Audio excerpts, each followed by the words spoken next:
रायगढ़ में जिला परिषद और पंचायत समिति चुनाव को लेकर सियासी सरगर्मी तेज है। बीजेपी नेता प्रकाश भाऊ देसाई ने दावा किया है कि रायगढ़ जिला परिषद पर अब बीजेपी का ही अध्यक्ष बैठेगा।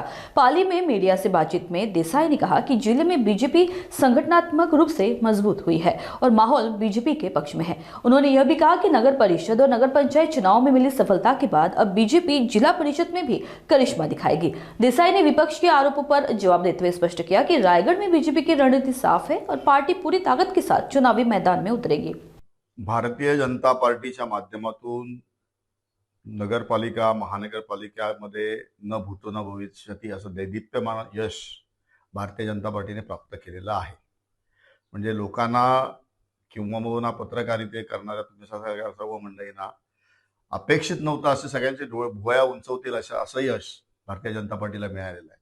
आणि आम्हा मंडळींना याच्यामध्ये फार असं नवल वाटलं नाही, कारण भारतीय जनता पार्टीची घोडदौड आम्ही सर्व कार्यकर्ते मंडळी जवळून पाहतोय आणि त्या माध्यमातून रायगड जिल्ह्यामध्ये भारतीय जनता पार्टी ह्या निवडणुकीमध्ये अतिशय जबाबदारीने मी हे विधान करतोय की भारतीय जनता पार्टी ह्या निवडणुकीमध्ये क्रमांक 1 चा पक्ष म्हणून जिल्हा परिषदेमध्ये उभा राहील।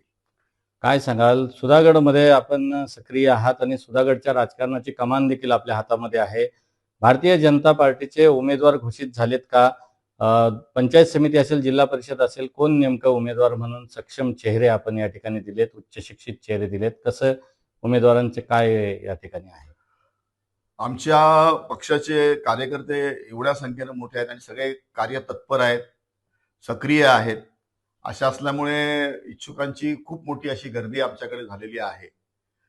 आमचे जिल्हाध्यक्ष आदरणीय धैर्यशील दादा पाटील, आदरणीय धारप साहेब, आदरणीय आमदार रवींद्रजी पाटील साहेब, ही सर्व मंडळी अतिशय चाणाक्षपणे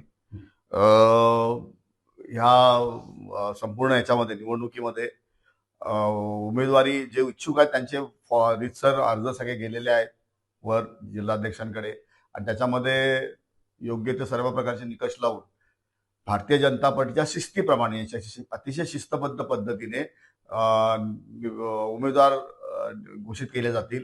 संभाव्य उमेदवार बरेचसे आहेत, परंतु अधिकृतरित्या अजून घोषित केलेले गेले उमेदवार अजून कुठलेही सुधागड तालुक्यात झालेले नाही। रायगड जिल्ह्यातल्या सुधागड तालुक्यामध्ये कशा पद्धतीनं या ठिकाणी महायुती असेल, कशा पद्धतीनं गठबंधन असेल, काही ठरलेलं आहे का? महायुती म्हटल्यानंतर आम्ही महायुती हा पॅटर्न जो आहे तो कधीच तुटण्यासारखा नाही, तो कायमचा राहील। परंतु काही ठिकाणी यश प्राप्त करण्यासाठी काही ऍडजस्टमेंट्स वगैरे कराव्या लागतात, काही ठिकाणी ऍडजस्टमेंट्स कराव्या लागतात, काही ठिकाणी दोन्ही मित्रपक्षांच्या पक्षाची ताकद असते, दोघांनाही वाटतं की आपण लढलं तर आपलं यश आपल्याला प्राप्त होईल, त्यामुळे काही ठिकाणी मैत्रीपूर्ण लढती देखील होऊ शकतात। पण अशा माध्यमातून जर या गोष्टी घडल्या तरी देखील शक्यतो मित्रपक्षांना बरोबर घेऊन लढण्याची भूमिका भारतीय जनता पार्टीची आहे आणि ती भविष्यात राहणार आहे। महायुतीमध्ये शेतकरी कामगार पक्ष जो महायुतीच्या विरोधामध्ये उभा आहे किंवा उद्धव बाळासाहेब ठाकरे पक्ष आहे, यांचं काही आव्हान ठरेल का? कशा पद्धतीनं आपण याकडे बघता? मुंबई महानगरपालिकेमध्ये काही लक्षवेधी अशा जागा उभाटाला मिळाल्या, मनसेलाही मिळाल्या, परंतु त्याचं जे श्रेय आहे ते मी ठाकरे बंधूंना द्यायला तयार नाही, माझ्या व्यक्तिगत मताप्रमाणे द्यायला तयार नाही। आणि दुसरी गोष्ट अशी की हिंदू हृदय सम्राट शिवसेना प्रमुख बाळासाहेब ठाकरेंना मानणारा फार मोठा वर्ग मुंबईमध्ये आहे। अगदी गिरणी कामगारांच्या लढ्यापासून संयुक्त महाराष्ट्राच्या लढ्यापासून पाहिलं तर फार मोठा असा वर्ग आहे की जो बाळासाहेब ठाकरेंना मानतो। आणि मग बाळासाहेब ठाकरेंचे कुठेतरी ऋण फेडण्यासाठी काही मंडळींनी आजही काही मंडळींच्या घरांमध्ये शिवसेना, बाळासाहेब ठाकरेंची शिवसेना म्हणून उद्धव ठाकरेंकडे बघितलं जातं आणि त्याचं फलित म्हणून त्यांना ते यश मिळालेलं आहे। तर ठाण्यामध्ये जर पाहिलं तुम्ही तर ठाण्यामध्ये फक्त एक सीट फक्त उभाटाची लागलेली आहे, बाकी कुठेही त्यांना यश मिळालेलं आहे। त्यामुळे रायगड जिल्ह्यामध्ये शेतकरी कामगार पक्ष आणि उभाटा यांची युती कुठे यशस्वी होईल असं मला बिलकुल वाटत नाही। सुधागड तालुक्यामध्ये जिल्हा परिषद गट जांभळपाडा परळी विभागामध्ये ॲडव्होकेट निलिमाताई धैर्यशील पाटील यांचं नाव चर्चेत आहे, त्याच्यावर शिक्कामोर्तब झालंय का? आणि इथल्या स्थानिकांची मागणी आहे, किंबहुना विरोधक देखील आरोळी ठोकतायत की बाहेरून आणलेला उमेदवार या ठिकाणी नसावा. काय सांगाल, कसं बघता याकडे? काय आपली प्रतिक्रिया? बाहेरून आलेला उमेदवार असं बोलणं म्हणजे हास्यास्पद आहे.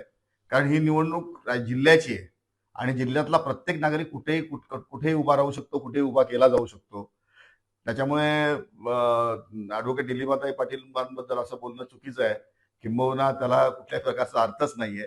ही केविलवाणी धडपड असं म्हणावं लागेल. परंतु अशा प्रकारची कुठलीही अजून घोषणा झालेली नाही. ही घोषणा करण्याचा अधिकृत अधिकार हे जिल्हाध्यक्षांना आहे. जिल्हाध्यक्ष त्या पद्धतीने घोषणा करतील. आमच्याकडे जिल्हा परिषद जांभूळपाडासाठी 4 उमेदवार इच्छुक आहेत आणि अतिशय कॅलिबर असलेले उमेदवार आमच्याकडे आहेत. म्हणजे काही उमेदवार आम्ही ज्यांना फोर्स करतोय की तुम्ही उभं राहा, पण ते उभे राहायला तयार नाहीत. असेही काही उमेदवार आहेत.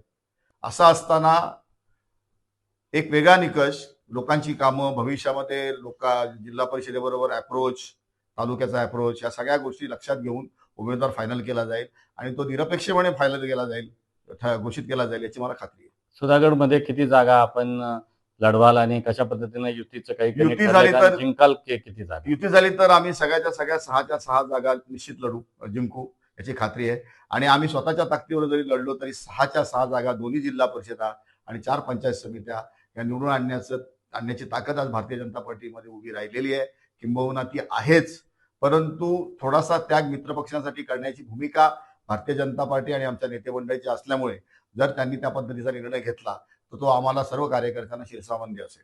शिंदे शिवसेनेचे काही कार्यकर्ते, पदाधिकारी जे इतर पक्षातले आहेत, ते या ठिकाणी भाजपात पक्ष प्रवेश करतील अशा काही त्या ठिकाणी चर्चा आहेत. काय सांगाल या चर्चांबद्दल? याबद्दलच्या चर्चा याच्या अगोदरही 3-4 वेळा झाल्या होत्या. परंतु आता सध्या चर्चा आहे असं माझ्या कानावर तर नाही आहे. पण असेल तर वरिष्ठ लेवलला तशी चर्चा झाली आणि त्यांचा प्रवेश झाला तर त्यांचा आम्ही पक्षामध्ये स्वागतच करू.